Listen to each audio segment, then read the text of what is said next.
ကဲဒီတခါကျမက coffee soap လေးလုပ်ပြပါမယ် hot process နီးနဲ့ချက်တဲ့ coffee soap လေးချက်ပြပါမယ်ချက်နီးလေးကိုသိစေခြင်းလို့ပါ hot process ဆိုတဲ့အတိုင်းပဲအပူချိန်ကို temperature မြင့်မြင့်နဲ့ချက်ပါတယ် temperature ကအများကြီးတော့မြင့်ကြမလို့ပေါ့နော်100 degree celsius လောက်ဆိုရင်เนาะရပါပြီအခုကျမက C ဒါလေးက C ပါ C ကိုအပူပေးထားပါတယ်ဒီ C က C 5မျိုးထည့်ထားတာပါဒီ C ထဲမှာဘာမျိုးစား C မျိုးစားကဘာတွေပါလဲဆိုတာကိုရှေ့က formula မှာရေးထားပါတယ်ရှေ့က formula လေးတင်ထားပါတယ်เนาะအဲ့ထဲမှာအပြည့်စုံရေးထားပါတယ်ကျမက hot process နီးနဲ့စက်ပြချက်လို့ရှိရင်ကျမထည့်ခြင်းနဲ့ C လေးတွေကို C မျိုးစားလေးတွေကို soap calculator တွေကိုထည့်ပြီးတော့ soap calculator တွေကတွက်ပြတဲ့ရေအချိုးရယ် line ဆိုတဲ့NaOH ဆိုတဲ့caustic အချိုးရယ်ကိုသူပေးထားတဲ့အတိုင်းပဲတွက်ပါတယ်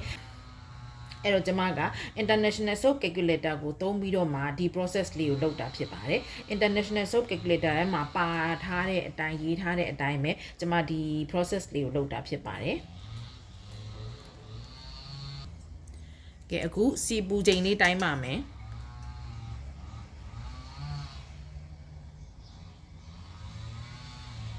စီပူချိန်လေးက100ကျော်90ကျော်90ကျော်100ရှိပါတယ်เนาะအခုအဲ့ဒါဆိုရင်ကျမတို့ live solution လုပ်ပါမယ် NaOH ကိုသုံးပြီးတော့မှ live solution လုပ်ပါမယ်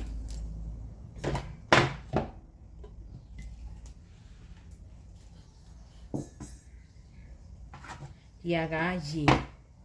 ရေဘယ်လောက်ထည့်မလဲဆိုတာ formula တွေကအတိုင်းပဲ formula တွေကအလေးချိန်တိုင်းပဲထည့်ပါရနော်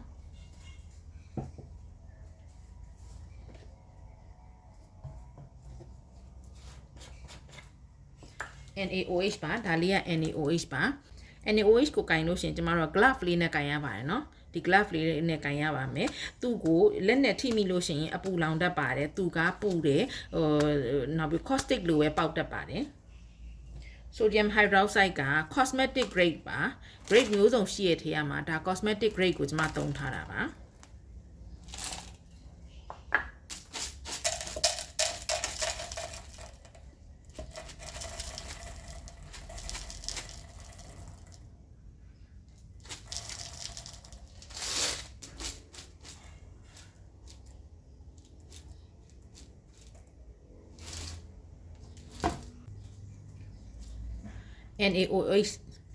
NaOH ဆိုတာဒီလိုလေးတွေပါ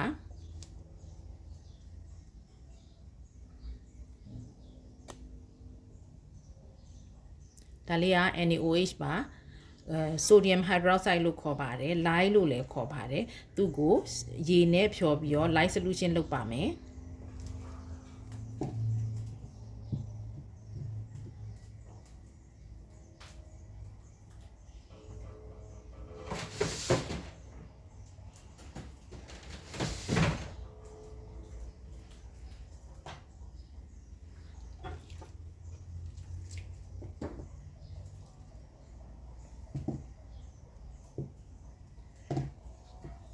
ရှည်တဲ့ကို NaOH ထည့်ပါမယ်ရှည်တဲ့ကို NaOH လေးထည့်ပါမယ်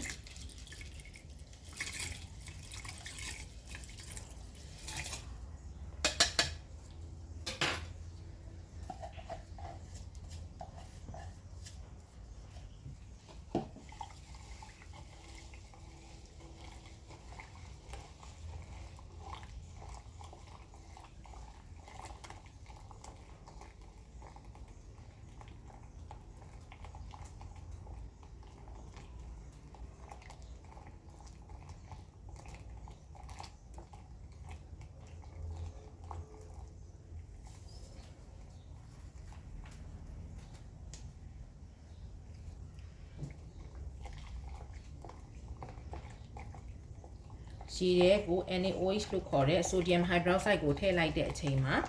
ရေကအပူများပြီးစုပွက်လာပါတယ်เนาะအခုရေရဲ့ temperature ကအရမ်းမြင့်နေတယ်အဲ့ထဲကိုကျွန်မ silk cocoon လေးထည့်ပါမယ်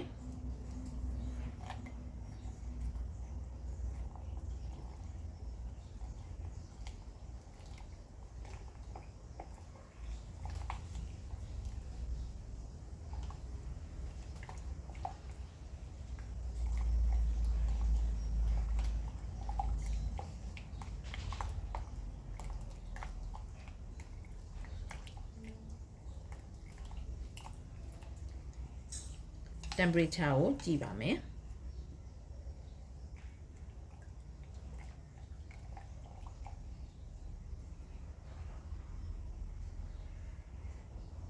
သူရဲ့ temperature 90ဖြစ်တော့မယ်နော်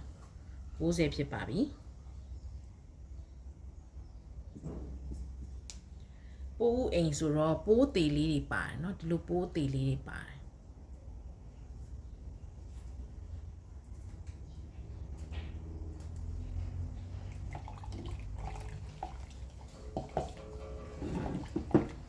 အဲ့ဒါကိုစီပူပူလေးကိုထည့်ပါမယ်ခုနကတော့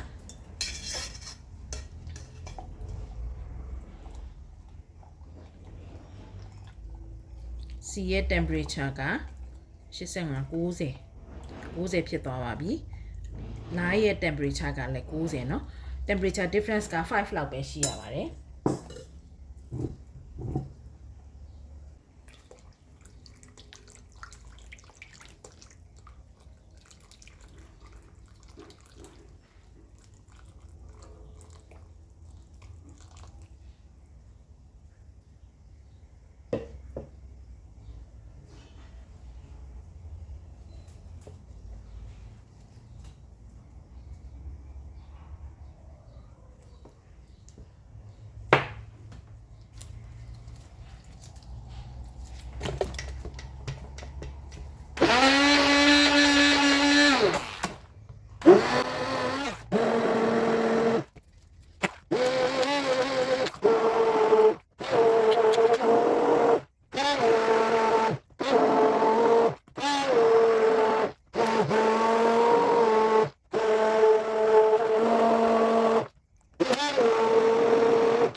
volcano ဖြစ်လာပါတယ်အဲ့ဒါကို sponification process လို့ခေါ်ပါတယ်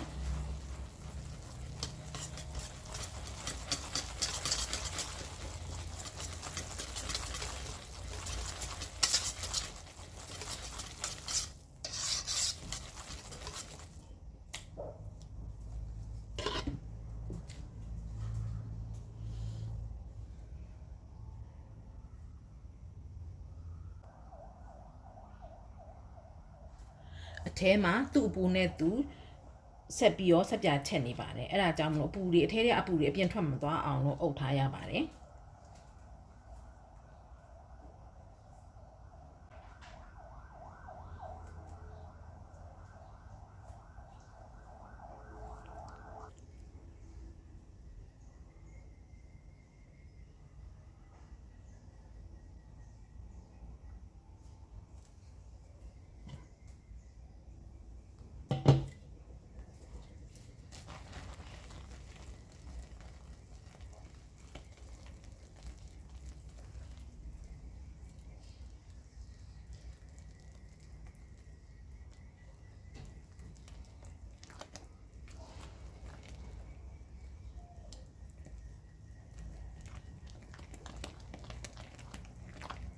နာနာမှွေပေးရပါတယ်เนาะအမှွေနာမှစက်ပြသားညက်ပါတယ်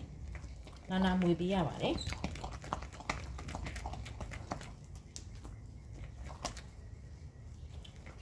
ဆက်ပြရဲ့အတွင်းပိုင်းမှာ temperature ရှိ temperature မြင့်ပါတယ်ပူနေပါသေးတယ်အဲ့အပူချိန်နဲ့သူ့အတူဆက်ချက်နေပါတယ်နော်အဲ့ဒါကိုကျမတို့ကနှက်အောင်မှွေပေးရပါတယ်အမွေနာရပါမယ်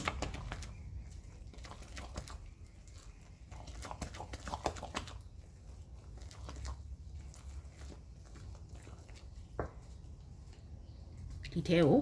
coffee ထည့်ပါမယ် coffee နဲ့တန်လွင်စီနဲ့စိန်ထားတာပါ infuse လုပ်ထားတယ်လို့ခေါ်ပါတယ်coffee powder infused in olive oil ပါတန်လွင်စီနဲ့ coffee ကို infuse လုပ်ထားတာပါအဲ့ဒါထည့်ပါမယ်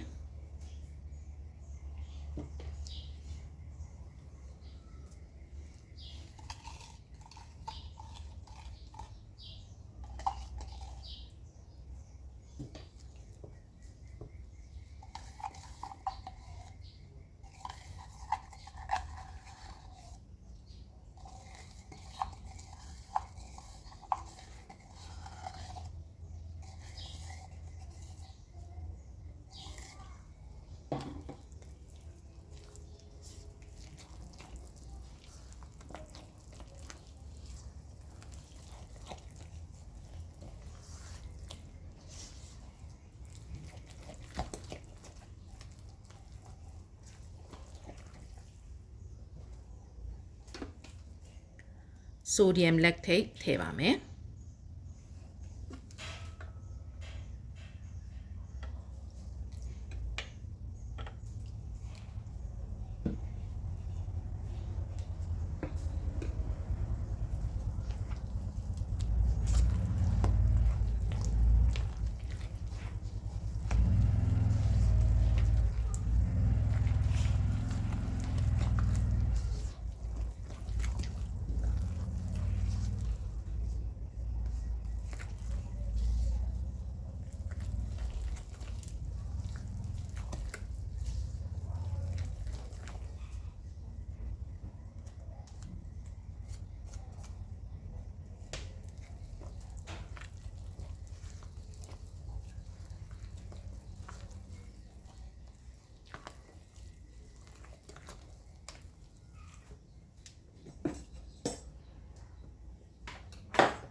ပြီးခဏလေးအုပ်ထားပါအောင်မနော်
ဒါလေးက titanium dioxide ဆက်ပြာကာလာချဲတဲ့အဖြူရောင်လေးပါအသားရည်ကိုလည်းထိခိုက်မှုမရှိပါဘူးဆက်ပြာကာလာချဲတဲ့အဖြူရောင်လေးပါအဲ့ဒီဖြူရောင်လေးကိုကျမကနေဂျာစီနဲ့စိန်ထားတာပါတန်ရွင်စီနဲ့စိန်တယ်ဆိုသူကအရောင်လေးနည်းနည်းလေးမှိုင်းတတ်လို့လေအဲ့ဒါကြောင့်ကျမနေဂျာစီနဲ့စိန်ထားတာပါအဲ့ဒါလေးနဲ့ကာလာချဲပါမယ်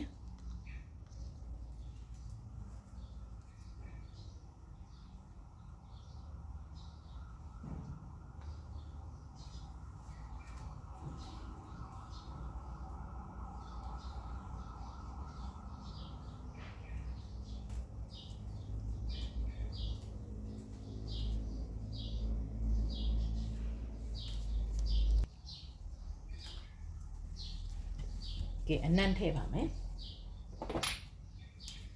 အနံ့က coffee ဆိုတော့ coffee နံ့ပဲထည့်လို့ကောင်းပါတယ်တခြားနံ့ထည့်လို့မကောင်းပါဘူးเนาะအဲအကြောင်းကျွန်မ coffee နဲ့သူနဲ့ဆိုင်တဲ့အနံ့က vanilla အနံ့ထည့်လို့ရတယ် no နံ့ထည့်လို့ရတယ် goat milk ဆိုတဲ့အနံ့ထည့်လို့ရတယ်เนาะအဲ့လိုမျိုး coffee နဲ့ဆိုင်တဲ့သူနဲ့သက်ဆိုင်တဲ့အနံ့လေးတွေပဲရွေးစေချင်ပါတယ်ရှင်ကျွန်မဒီအနံ့လေးနှစ်ခုထည့်ပါမယ် ဒါက titanium dioxide နဲ့မှွေထားတာပါကျမက titanium dioxide ရဲ့ color နဲ့ titanium dioxide ရဲ့အဖြူရောင် color နဲ့ coffee ရဲ့ original color ကိုရောဆက်ပြီးတော့မှ swirling လုပ်မှာပါအခုဒါကို pot swirling လို့ခေါ်ပါတယ်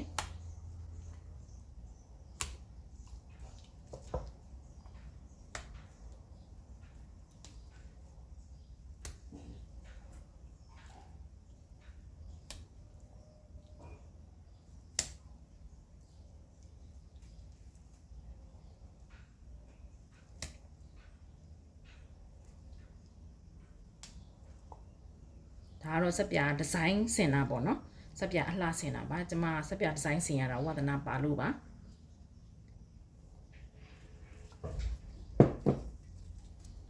ဒါလေးကိုမနှံ့အောင်လို့ဖြည်းဖြည်းလေးပဲမှွေပါမယ်အရန်နှံ့အောင်မမှွေပါဘူးကြကြားလေးဖြစ်အောင်လို့မှွေပါမယ်စက်ကြားလေးအရောင်ကြကြားလေးဖြစ်အောင်လို့မှွေပါမယ်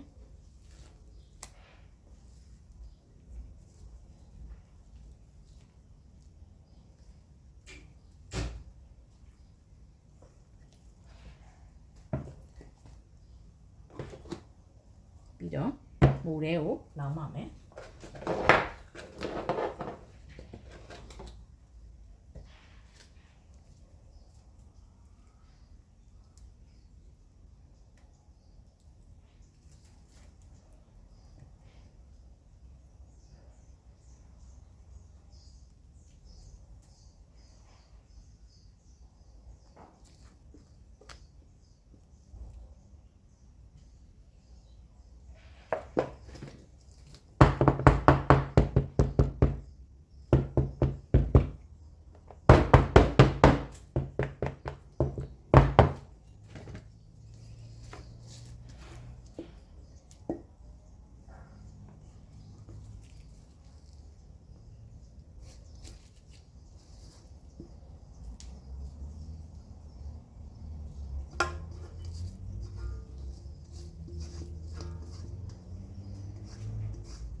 ရပါပြီဒါလေးကိုမူထဲမှာ24နာရီဒါမှမဟုတ်ရင်48နာရီထားပါမယ်ကျမက48နာရီလောက်ထားပါတယ်ကျမအားတဲ့အချိန်ကျမပဲဒါကိုပြန်လုပ်ပါမယ်ဒါကို unmolding ပြန်လုပ်ပါမယ်